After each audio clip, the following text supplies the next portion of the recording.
Si Kuromi ulit. Si Kuromi pala ulit to. Okay, Kuromi X Raphael. Okay, Kuromi.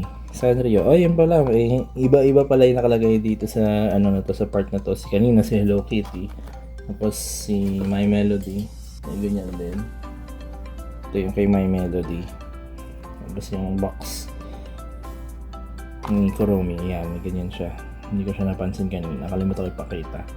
Ayan, so yan, Kuromi X Raphael. Bubuksan na natin siya. Okay. Ngayon lang buksan. Dati hirap na hirap tayong buksan tong gantong box, no? Pero nasanay na tayo as we go along with the box system nila. Ayan. Ito, Kuromi Raphael. So si Raphael ay red. Okay. Oh, ito yung ano niya. Kanina, ang color ni Kuromi na Michelangelo, pink yung ganito niya, yung skull na logo. Pero this one, nagpalit siya ng red. Pero nakasuot pa rin siya nung kanyang costume. May iconic costume na black. Yan, tapos red. Simba, yung nakalagay sa box at ito. Parang hindi masyado same. Kasi parang tumatakbo siya dito eh.